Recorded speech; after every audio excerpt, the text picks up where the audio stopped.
నమస్తే. Welcome to Suman TV. నేను మీ యామిని. ప్రస్తుతం మనతో ఉన్నారు ప్రముఖ ఆధ్యాత్మికవేత్త, జ్యోతిష్య రత్న శ్రీమతి కోనాల భాగ్యలక్ష్మి రెడ్డి గారు ఉన్నారు. అమ్మతో మనం మాట్లాడదాం. నమస్తే అమ్మ. నమస్తే అమ్మా. అమ్మ, ఈ మార్చి నెలలో తులారాశి వారికి అసలు ఏ విధంగా ఉంటుందమ్మా?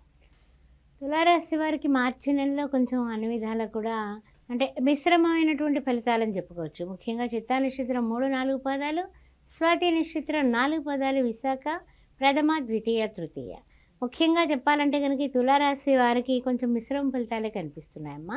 మార్చి మాసంలో ఆరోగ్యం మధ్యమంగా ఉంటుంది. ఆరోగ్య విషయంలో మాత్రం అంటే బాగా చాలా బాగుంటారు వీళ్ళు కాదు, అలా కాదు, పర్వాలేదు, బాగానే ఉంటుంది, మధ్యమంగా ఉంటుంది ఆరోగ్యం.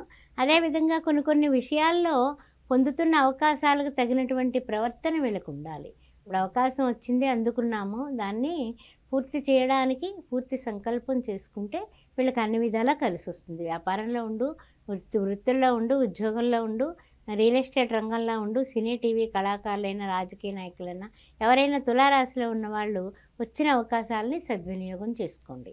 నా విషయంలో అయితే కనుక మీరు ఎప్పుడు కూడా వాయిదాలు వేయకండి. అదేవిధంగా కోర్టు వ్యవహారాలకు వచ్చేటప్పటికి కొన్ని విషయాల్లో బాగా ముందుకు వెళ్ళిపోతారు, బ్రహ్మాండంగా కేసులు రాణిస్తారు వీళ్ళు. ఇందులో లాయర్లు కూడా ఉంటుంటారు, తులారాశిలో జడ్జిలు ఉంటారు. అందువల్ల మీరు చెప్పినటువంటి తీర్పుల్ని 1-2 సార్లు మీరు అనుకొని ఆ తర్వాత తీర్పు చెప్పాలి. ఆ తర్వాత ఏంటంటే కనుక కొన్ని విషయాల్లో తొందరపాటు నిర్ణయాలు తీసుకోకుండా మీ యొక్క పరిశీలన దృష్టితో మీరు చూసుకొని 1-2 సార్లు మీరు నిర్ణయం తీసుకుంటే మీకు తిరుగులేనటువంటి రాణింపు వృత్తుల్లో వస్తుంది ముఖ్యంగా. ఆ తర్వాత ఇంకా కొన్ని విషయాలు చెప్పాలంటే కనుక ఇతరులను ఎవరైనా వచ్చి మీ దగ్గర విమర్శిస్తే మీరు దాన్ని వినడం కూడా ఒక విధంగా మీకు పెద్ద తలకాయ నొప్పి అవుతుంది. అందువల్ల విమర్శలకి దూరంగా ఉండండి. విమర్శించే వాళ్ళని అంటే చాటర్ బాక్సుల్లా మాట్లాడే వాళ్ళకి దూరంగా పెట్టండి. ఎందుకంటే కనుక మీకు చెప్పినట్లే మీ ఎగస్ పార్టీ వాళ్ళకి వెళ్ళి చెప్తారు కదా. అందువల్ల కొంచెం కోర్టు వ్యవహారాల్లోని అన్నింటిలోని కూడా ఫస్ట్ జాగ్రత్తగా ఉండడమే మంచిది. అమ్మ, ఇప్పుడు ఆర్థికంగా ఈ రాశి వారికి ఏ విధంగా ఉంటుందంటారు? ఆర్థికంగా పర్వాలేదమ్మా, ఆర్థికంగా పర్వాలేదు, నిలదొక్కుంటారు. ఆర్థికంగా ఏమీ మనకి బెంగ పెట్టుకునే అవకాశాలు ఏం లేవు, ఆర్థిక అవస్థలు ఏం లేవు, సాఫీగానే జరిగిపోతుంది. ఆ విషయంలో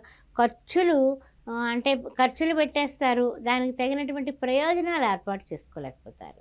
అంటే ఖర్చు పెట్టేస్తే మనకు లాభం రావాలి కదా, అంతే కదా. ఇప్పుడు ఏదో ఒక కారు కొనుక్కుంటాం, దానికి కారు కొన్నాం, బాగుంది లగ్జరీస్గా, తర్వాత ఏంటంటే అంత ఖర్చు పెట్టాం కదా, దాన్ని ఏమి వెళ్ళకుండా దానికి ముసుగేసి కూర్చోబెడితే ఎలా ఉంటుంది? అలా కాకుండా ఉండాలి. తర్వాత ఏది మైలేజీ వస్తుందా అన్నది ఆలోచించుకుని కొనుక్కోవాలి కదా. ఇలాంటి ఆలోచన కాకుండా తొందరపాటు నిర్ణయాలు తీసుకుని చేస్తే ఆ తర్వాత అయ్యో అనవసరం ఖర్చు పెట్టామే అని ఆలోచిస్తూ ఉంటారనమాట. అలాంటివి ఏవో ఉంటాయి, కానీ ఖర్చుల్ని కొంచెం అధిగమించడానికి ప్రయత్నాలు చేస్తారు. ఆ ప్రయత్నాల్లో సఫలీకృతం అవుతారు. వీళ్ళు బ్యాలెన్స్డ్ మైండ్ అమ్మ. పూర్తిగా తులారాశి వారు బ్యాలెన్స్డ్గానే ఉంటారు, మాటల్లో, మంచితనంలో, తర్వాత భార్యాభర్తల్లో కానీ ఏదైనా సరే కొంచెం బ్యాలెన్స్. ఇప్పుడు వివాహానికి సంబంధించి కానీ భార్యాభర్తల మధ్య సంతానం పరంగా అసలు ఈ రాశి వారికి ఏ విధంగా ఉంటుందమ్మా?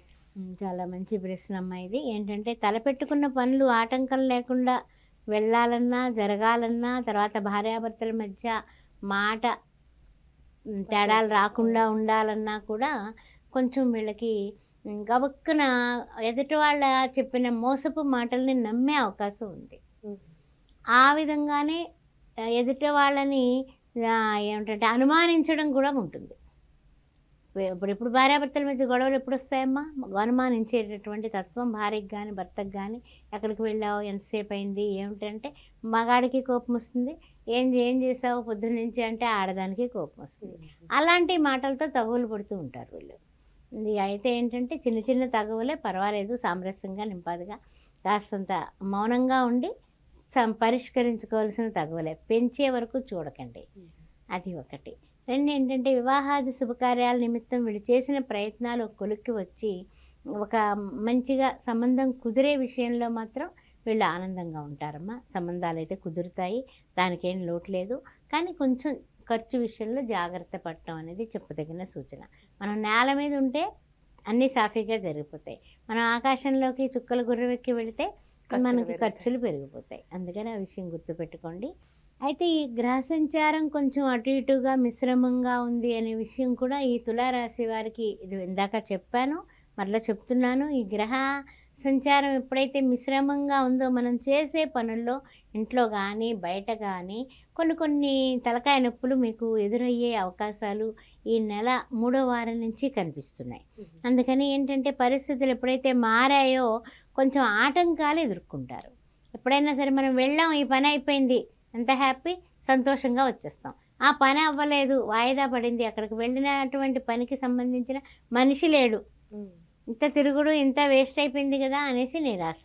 ఇలాంటివి ఆటంకాలు చిన్న చిన్నవి కలుగుతూ ఉంటాయి. అందువల్ల చాలా చాలా జాగ్రత్తగా ముందే అన్ని విధాలా కూడా 1-2 సార్లు తెలుసుకొని ఏ పనైనా సరే శ్రీకారం చుట్టడం మంచిది. కొత్త పనులు ఏం మొదలు పెట్టకండి, పాత పనులు కంప్లీట్ చేసుకోండి. అమ్మ, ఇప్పుడు విద్యార్థులకి ఏ విధంగా ఉంటుందమ్మా? విదేశాలకు వెళ్ళాలనుకుంటున్న వాళ్ళకి కానీ? విద్యార్థులకి బాగుందమ్మా. విద్యార్థుల విషయంలో ఏం డోకా లేదు, వాళ్ళ ప్రయత్నాలు ఫలించేటటువంటి విషయం ఉంది. అయితే ఏంటంటే ఖర్చు అయ్యి ఆ ఫలితం లభిస్తుంది. ఖర్చు కాకుండా వెళ్ళిపోతారు, ఏదో స్కాలర్షిప్లతో వెళ్ళిపోతారు అని మాత్రం ఆశ పెట్టుకోవద్దు. కొంచెం ఖర్చు అవుతుంది. ఖర్చుతో కూడినటువంటి విదేశీయానం మాత్రమే వీళ్ళకి కనిపిస్తుంది. తర్వాత విద్యార్థులు చదువు విషయంలో కూడా రేపు మాపు అనేసి వాయిదాలు వేస్తే కనుక ఇబ్బందులు పాలవుతారు. అందువల్ల తప్పనిసరిగా శ్రద్ధ పెట్టండి, వినయం పెట్టండి, విధేయతతో చదవండి, సరస్వతి కటాక్షం పొందండి. అందుమూలంగా మీరు ప్రతిరోజు సరస్వతి నమస్తుభ్యం వరదే కామరూపిణి విద్యారంభం గరిష్యామి సిద్ధిర్భవతు మే సదా అని చక్కగా అమ్మవారిని ప్రార్థించి తెల్లటి పుష్పాలతో పూజిస్తే ఏం అక్కర్లేదమ్మా, ఓం ఐం సరస్వత్యే నమః విద్యార్థుల ఒక్కటే అనుకుని పూజిస్తే పరీక్షల్లో బ్రహ్మాండమైన మార్కులతో పాస్ అయిపోతారు. అంటే పరిహారం అంటే ఏం చేయాలమ్మా? పరిహారం అంటే ప్రసాదం, మనకి పాయసాన్న ప్రియాసక్త అంటాం కదా, పాయసాన్నాన్ని నివేదన చేసి చక్కగాని ఓం ఐం సరస్వత్యే నమః అనేది ఆ మంత్రం పిల్లల చేత చెప్పిస్తే తప్పనిసరిగా రోజు 5 సార్లు అనేలాగా అలవాటు చేస్తే 41 డేస్కి తప్పనిసరిగా వీళ్ళు పరీక్షలు బాగా రాయగలుగుతారు. జ్ఞాపక శక్తి అభివృద్ధి అవుతుందమ్మా. చాలా చక్కగా తెలియజేస్తారమ్మా, ధన్యవాదాలు. ద్వాదశ రాశుల వారికి కూడా ఏ విధంగా ఉండబోతోంది ఈ మార్చి నెల అనే విషయాన్ని మనం పరిశీలిద్దాం. ద్వాదశ రాశుల్లోని కూడా ఉన్నటువంటి గ్రహాలు ఏ విధంగా మారబోతున్నాయి అనే విషయాన్ని మొట్టమొదట మనం పరిశీలించుకొని తర్వాత ద్వాదశ రాశుల యొక్క విశేషమైనటువంటి విశేషాల దగ్గరికి వెళ్ళిపోతాం. 1-3-2024, 31-3-2024 ఏ విధంగా ఉండబోతోంది, ద్వాదశ రాశుల్లో ఉన్నటువంటి ఈ యొక్క గ్రహాలు ఏ విధంగా మారబోతున్నాయన్నది మొట్టమొదట మనం చెప్పుకుందాం. ముఖ్యంగా 7-3-2024 బుధుడు చూస్తే మీనరాశిలోకి మారబోతున్నాడు, కుంభంలోకి మీనంలోకి సంచారం చేస్తాడు. అదేవిధంగా 8-3-2024 శుక్రుడు కుంభరాశిలోకి మారబోతున్నాడు. ఆ విషయంలో కూడా మనము కుంభరాశిలో ఉన్నటువంటి బుధుడేమో మీనంలోకి, ఈ యొక్క మకరంలో ఉన్నటువంటి శుక్రుడేమో కుంభంలోకి మారబోతున్నారు. తర్వాత 14-3-2024 యథావిధిగా రవి మనకి సంబంధించినటువంటి కుంభరాశి నుంచి అతను మీనరాశిలోకి మారబోతున్నాడు. అంటే మీన సంక్రమణం జరగబోతోంది. 16-3-2024 ఆ రోజున చూస్తేనేమో కుజుడు కుంభరాశిలోకి మారబోతున్నాడు. శుక్ర కుజుడు ఇద్దరు కూడా కలిసి మకరంలో ఉన్నారు, వాళ్ళు ఇప్పుడు చేంజ్ అవుతున్నారు. అట్లా కుంభంలోకి ఆయన మారుతున్నాడు. అదేవిధంగా 28-3-2024 అంటే నెలాఖరికి వస్తువులోకి బుధుడు మేషంలోకి మారబోతున్నాడు. ఈ విధంగా ద్వాదశ రాశుల్లోని కూడా గ్రహ సంచారంలో మార్పులు మనం తెలుసుకున్నాం. ఇక ద్వాదశ రాశుల వారికి కూడా మాస ఫలాలు కార్యక్రమంలో ఏ విధంగా ఉండబోతుందో తెలుసుకునే ముందు ఆస్ట్రో భాగ్యలక్ష్మి అనే ఈ ఛానల్ని మీరు సబ్స్క్రైబ్ చేశారా? చేయకపోతే వెంటనే చేయండి. అదేవిధంగా జాతక ఫలాల గురించి కానీ విశేషాల గురించి కానీ చక్రాలు వేయాలన్నా, సి సెక్షన్కి ముహూర్తం పెట్టాలన్నా, గృహారంభ గృహప్రవేశ వివాహ శుభకార్యాలకి ముహూర్తాలు, ఏ విధమైన డౌట్స్ ఉన్నా కూడా నన్ను మీరు సంప్రదించవచ్చు. 9866044439 దీనికి వాట్సాప్ ఉంది, వాట్సాప్ చేయండి. Date of birth, time of birth, place of birth, మీ పేరు. తర్వాత ముఖ్యమైనటువంటి విషయం అంటే 16 సంవత్సరాలుగా శ్రీ సౌభాగ్య మ్యారేజ్ బ్యూరో నడిపిస్తూ ఉన్నాము. అందు గురించి ఏదైనా వివాహం కానటువంటి అమ్మాయిలు కానీ అబ్బాయిలు కానీ మీ బంధువుల్లో, మీ మిత్రుల్లో లేక మీ ఇంట్లో ఉన్నట్లయితే నన్ను సంప్రదించవచ్చు క్రింది నెంబర్లలో. మీకు కుంభ వివాహం, కదలి వివాహం కూడా చేయించబడతాయి. చండీ హోమాలు లాంటివి కూడా మేము నిర్వహిస్తూ ఉంటాము. అందువల్ల ఈ విషయాలన్నీ గమనించుకోండి. మా యొక్క సలహా సంప్రదింపుల కోసం కింది నెంబర్లో ఫోన్ చేయండి. శ్రీమాత్రే నమః.